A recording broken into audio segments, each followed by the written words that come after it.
Hello दोस्तों, मैं Sarla Yadav SY Hindi platform channel पर आज आपको एक ऐसी स्ट्रेटजी बताने जा रही हूँ जो है स्ट्रेटजी है हमारी TGT PGT एस्टेट के बारे में। अब हम सिर्फ यहाँ पर हिंदी साहित्य की बात करेंगे जो कि आपका 60 मार्क्स का आता है एस्टेट में और बच्चों के बहुत ही कम मार्क्स इसमें आ पाते हैं। तो मैंने सोचा कि जब मैंने 45 प्लस लिए वही स्ट्रेटजी मैं बच्चों के साथ साझा करूं ताकि किसी बच्चे को इसको वीडियो को देखकर अगर फ़ायदा होता है तो मुझे खुशी होगी। तो आज मैं यही स्ट्रेटजी लेके आई हूँ कि आपको क्या पढ़ना है और क्या नहीं पढ़ना है। सारे सिलेबस पर आपको नज़र आइए, एरा गैरा इधर उधर की जो चीज़ें हैं आपको क्या छोड़नी है और क्या पढ़नी है। आज हमारा फोकस इन्हीं बातों पर रहेगा। तो जो बता रही हूँ आपको स्ट्रेटजी, अगर इस स्ट्रेटजी को आप फॉलो करते हैं तो कम से कम आप 45 प्लस तो इजीली ले सकते हैं और आपका एस्टेट क्वालिफाई करना आसान हो जाता है। एक तो जो हिंदी के TGT के बच्चे हैं और जो PGT हिंदी के बच्चे हैं वो कभी भी अलग अलग तैयारी ना करें, क्योंकि सेम ही सिलेबस है, सेम ही आप तैयारी करें, अलग अलग के चक्कर में ना पढ़ें। जो भी आप हिंदी का पढ़ रहे हैं चाहे वो कॉमन पार्ट के लिए पढ़ें, चाहे आप जो आपका सब्जेक्टिव पार्ट है 60 नंबर का उसके लिए पढ़ें। आप हमेशा एक जैसी तैयारी करें। जब आप PGT की तैयारी करेंगे तो TGT की तो उसका लेवल और थोड़ा सा उससे आसान आता है। तो मैं बताती हूँ आपको 60 में से, क्योंकि आप लोग में से अधिकतर बच्चे ऐसे होते हैं जो प्रीवियस ईयर के क्वेश्चन पेपर को उठाकर नहीं देखते हैं, सीधा कोचिंग के चक्कर में पड़ जाते हैं या फिर इधर उधर के चक्कर में पड़ जाते हैं और जब पेपर आता है तब उनकी आंखें खुलती हैं। तो मैंने सोचा कि मैं आपको आज बता देती हूँ कि 60 में से कितने कितने नंबर के क्वेश्चन आपके कहाँ से आते हैं, तो ये आपके लिए जानना बहुत ज़रूरी है। अब जब हमारा 60 नंबर का हिंदी का सब्जेक्टिव पेपर मतलब पर्टिकुलर जो सब्जेक्ट है हमारा हिंदी का जो 60 नंबर का आता है उसके बारे में बताती हूँ आपको। हिंदी साहित्य में आपके कौन कौन से टॉपिक आते हैं। हिंदी साहित्य में आपके टॉपिक आते हैं, एक तो आदिकाल आता है, आपका भक्ति काल आता है, रीति काल आता है, आधुनिक काल आता है। अब आधुनिक काल को हम फिर से थोड़े से पार्ट्स में बांट देते हैं, ये मैंने यहाँ लिखा नहीं। एक भारतेंदु युग है, ये मैं आपको सिलेबस बता रही हूँ। भारतेंदु युग है, फिर द्विवेदी युग है, फिर छायावादी युग है, प्रगतिवादी है, प्रयोगवाद है और फिर नई कविता है आपके सामने। इस तरह से हम आधुनिक काल को बांट देते हैं। और फिर ये जो नाटक है, कहानी है, उपन्यास है और निबंध है, इनको बहुत ज़्यादा डीप में आपको नहीं जानना है। आप कोई भी एक पुस्तक उठा लीजिएगा जो भी जिसमें से भी आप पढ़ते हैं, तो उसमें नाटक के बारे में जो दे रखा है वो पढ़ लें, कहानी के बारे में पढ़ लें, उपन्यास के बारे में पढ़ लें और निबंध के बारे में पढ़ लें। ये सब पढ़ने के बाद आपने अपनी बुक के जो नाटक पढ़ लिए मान लो आपने, तो नाटक के पीछे आपको 100 150 200 क्वेश्चंस ऑब्जेक्टिव दिए हुए होते हैं। तो आपको डिटेल नाटक की डिटेल पढ़ने के बाद वो ऑब्जेक्टिव क्वेश्चंस आपको जरूर करके देखने हैं, फिर आपको कहीं भी भटकने की जरूरत नहीं होगी। सेम ऐसे ही आप कहानी पढ़ेंगे, ऐसे ही उपन्यास और ऐसे ही आप निबंध पढ़ेंगे। ऐसे ही फिर क्या करते हैं, शुरू में देख लेते हैं आदिकाल। आदिकाल अगर आप अपने SY हिंदी प्लेटफॉर्म पर तैयारी करना चाहते हैं तो हमने पूरा करवा रखा है। इससे बाहर मैं कहती हूँ कुछ भी नहीं आता है। उसके बाद फिर कहती हूँ एक आध क्वेश्चन की मैं कह नहीं सकती। उसके बाद आता है भक्ति काल। भक्ति काल मैंने अपने चैनल पर शुरू करवा रखा है, आप इसे भी देख सकते हैं। और फिर मैं रीतिकाल भी करवाऊंगी उसके साथ साथ, और फिर आपका आधुनिक काल। तो ये जो 3 टॉपिक हैं यहाँ से क्वेश्चन जरूर बनते हैं और बहुत ज़्यादा बड़े नहीं हैं। अगर आप इसको डिवाइड करेंगे तो आप 3-3 या 4-4 दिन का समय अगर देंगे, अगर आज तक आपने एक भी अक्षर नहीं पढ़ा है और आज से आप पढ़ाई शुरू करना चाहते हैं तो इनको 4-4, या अगर आपके पास अभी भी समय है, नवंबर पूरा पड़ा है, अक्टूबर के भी दिन है आपके पास, तो आप इनको 4-4 दिन दे दीजिए। अगर आपको लगता है कि ज़्यादा समय तो 5-5 दिन दे दीजिएगा। और जिस बच्चे ने पढ़ रखा है वो 3-3 दिन देकर आप अपनी इस तरह से स्ट्रेटजी बना सकते हैं। लेकिन फिर भी मैं यही कहती हूँ कि बेटा डिटेल ज़रूर पढ़ना, क्योंकि PGT हिंदी का जो पेपर आता है उसमें आपके जो ऑप्शन आते हैं वो आप डिटेल पढ़ने के बाद ही कर सकते हैं। सेम इसी प्रकार से TGT में भी, लेकिन TGT में कुछ क्वेश्चंस थोड़े हल्के लेवल के होते हैं तो आप आसानी से कर लेंगे। तो एक तो ये था कि आपको किस तरीके से करना है। अब मैं आपको ये बताती हूँ कि 60 नंबर में से आपका जो हिंदी साहित्य आता है ये वाला पोर्शन कितने नंबर का आता है।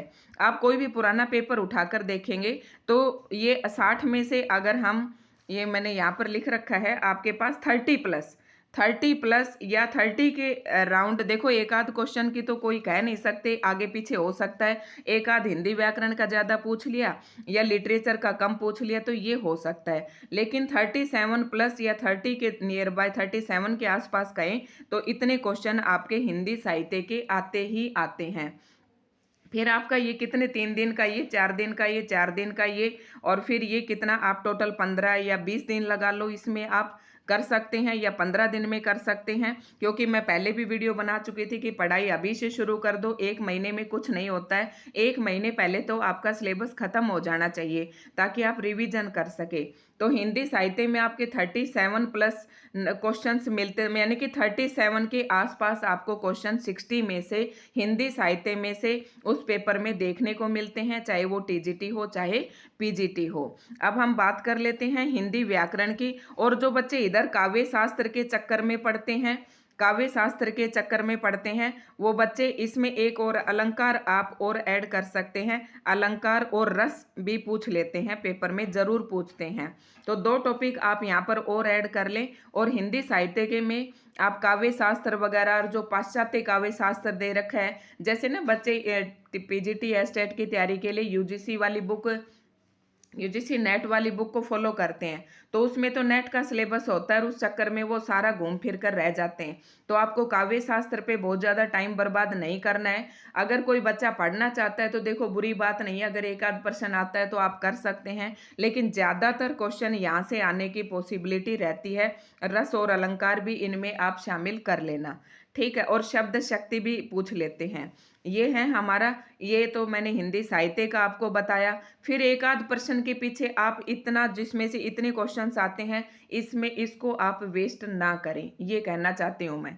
उसके बाद हिंदी व्याकरण की बात करें तो 37 के आसपास क्वेश्चन आपके इसमें आ जाएंगे, और जो बचे आपके 22-23 क्वेश्चन, एक आध इधर बढ़ जाता है तो एक आध इधर घट जाता है, इधर बढ़ जाता है तो एक आध इधर कम हो सकता है, बस इतना ही फर्क हो सकता है। तो हिंदी व्याकरण के जो 22-23 क्वेश्चन आपके 60 में से पूछे जाते हैं, वो टॉपिक हैं ज़्यादातर आपके संज्ञा, सर्वनाम, क्रिया, विशेषण, कारक और वाक्य शुद्धिकरण, उपसर्ग, प्रत्यय, संधि, समास, पर्यायवाची और श्रुति सम भिन्नार्थक। तो मैं ये कहती हूँ कि आपको पर्यायवाची में सबसे ज़्यादा बच्चे पजल्ड होते हैं। तो पर्यायवाची आपको किस तरीके से करना है? पर्यायवाची का ये तरीका है कि आपके पास 200-250 शब्द हैं याद करने के लिए, और उनमें हर एक शब्द के 5-5 7-7 पर्यायवाची दे रखे हैं। तो आप हमेशा उनको ना पढ़ें जो आपने पढ़ रखा है। जैसे आप सूर्य का पढ़ रहे हैं, अब आप सूर्य का पढ़ने लगे तो सूर्य का, रवि, दिनकर, भास्कर, ये तो ज़्यादातर बच्चों को पता ही है। अगर आप बुक से पढ़ रहे हैं तो उनको पॉइंट आउट कीजिए जो आपको नए लग रहे हैं और जो आपको याद नहीं रहते हैं। तो इस तरीके से आपको पर्यायवाची याद करना है। और श्रुति समभिन्नार्थक की भी बात यही है, अगर ये शब्द आप याद कर लेते हैं तो आपको पर्यायवाची में भी हेल्प मिलती है, और वाक्यांशों के लिए एक शब्द, उसमें भी आपको मदद मिलती है, हर जगह आपके काम आते हैं। तत्सव, तद्भव, लिंग और वचन भी आप मोटी नज़रों से देख लेना, पूछ लेते हैं यहाँ से भी क्वेश्चन, और बहुत ज़्यादा मुश्किल ये है नहीं। तो ये ज़्यादातर आपको इन्हीं टॉपिक पर फोकस करना है। और उपसर्ग, प्रत्यय, इनमें से भी खूब भर भर कर पूछते हैं आपसे। तो समास मैंने अपने चैनल पर करवा रखे हैं, और अलंकार मैंने अपने चैनल पर करवा रखे हैं, श्रुति संभिन्नार्थक करवा रखे हैं, विलोम शब्द करवा रखे हैं, और विराम चिन्ह भी करवा रखे। ये आप देख सकते हैं प्लेलिस्ट में जाकर, मैं ये नहीं कहती कि मेरा ही सबसे ज़्यादा अच्छा है। फिर अगर आपकी शब्दावली अच्छी होगी तो वाक्य शुद्धिकरण आप आसानी से कर सकते हैं। अगर आप कहेंगे कि मैम हमारा ये सही नहीं होता है, तो इसके लिए भी मैं आपको 10 या 15 ट्रिक ऐसे बताऊंगी जिससे आप वाक्य को देखते ही शुद्ध कर देंगे। कुछ एक शब्द होते हैं जिनका प्रयोग हमें ध्यान से करना है, जैसे एक अनेक शब्द है। अब वहाँ आपको शुद्धिकरण में कई बार ना अनेकों लिखा हुआ मिलता है, अरे अनेक तो खुद ही बहुवचन है तो इसका अनेकों बहुवचन नहीं हो सकता। तो वहीं आपका ध्यान इसी पे पड़ते आप कहेंगे यही गलती है, तो आप सेंटेंस जबकि जब पहचान लेंगे। तो इस तरीके की कुछ गलतियाँ होती हैं जिसे हम देखते ही पहचान लेते हैं। तो ये मैं तो आज सिर्फ स्ट्रेटजी बता रही हूँ, आपको पढ़ा नहीं रही हूँ। तो ज़्यादातर बच्चों को यही नहीं पता कि 60 में से आपके जो 37 के आसपास क्वेश्चन हिंदी साहित्य में से आते हैं, और जो बच गए आपके 22, 23, 24 क्वेश्चन जो है हिंदी व्याकरण में से आते हैं। और हिंदी व्याकरण के भी ये टॉपिक हैं जिनमें से ज़्यादातर पूछा जाता है। तो ये स्ट्रेटजी अगर आप अपना लेते हैं, ये टॉपिक आप अच्छे से कर लेते हैं, तो आप इजीली 45 प्लस यानी कि 40 मार्क्स 40 प्लस आप आसानी से ले सकते हैं। जब 40 प्लस आप मान लो आपने 40 ले लिए, बच गए आपके 50। 50 बचने के बाद आपके पास बच जाता है एक तो आपकी सीडीपी बच जाती है जो कि पूरे 30 नंबर की आती है। फिर आपके पास हिंदी बच जाती है जो कि आपकी 15 नंबर की आती है। फिर इंग्लिश बच जाती है जो कि 15 नंबर की आती है। रीजनिंग बच जाती है 10 नंबर की। मैथ बच जाता है फिर 10 नंबर का। और हरियाणा जीके आपका 10 नंबर का बच जाता है। तो 30 ये और 30 ये 60 और 30 ये 90 नंबर का पेपर में से आप अगर इनमें से आधे आधे भी लेते हो, 90 में से यानी कि आप कितने लेते हो कि 90 में से आप 45 या 50 इधर से गेन कर लेते आद्यवाद। जबकि सीडीपी बच्चे खूब रट के जाते हैं। हिंदी में से आप यहाँ से ले सकते हैं 15 में से, जैसे कि मेरे 14 आए थे, तो आप मैं चाहती हूँ कि आप जो मेरे आ सकते हैं तो आपके भी आ सकते हैं। तो यहाँ से आप 2-4 नंबर ऊपर नीचे करके आपको ये ध्यान रखना है, अगर आप उधर से 40 ले लेते हैं, उधर से 40 ले लेते हैं, तो आपको ये याद रखना है कि 30 का भी 60% लेना है मुझे, 15 का भी मुझे 60% लेना है, 15 का भी फिर 60% और 10 का भी 16%, यानी कि 10 में से आपके 6 आ जाने चाहिए, यहाँ से भी 10 में से 6 आ जाने चाहिए और यहाँ से भी 10 में से 6 आ जाने चाहिए। इस तरीके से या 15 में से आप 7-8 ले लेते हैं तो आपका पेपर आराम से क्लियर हो जाएगा। इस तरह की स्ट्रेटजी के साथ आपको चलना है, ठीक है। तो ये था मेरा आज के। अब देखो इसमें से 30 के 50% कितने हुए, 30 के 50% आपके 15 हो गए, और 60% की बात करें तो ये 17-18 नंबर के आसपास हो जाता है। और कई बार बच्चे ना पूरा ध्यान भाई इसी में 30 में से पढ़ने में, पूरी सीडीपी पढ़ने में पूरा टाइम लगा देते हैं।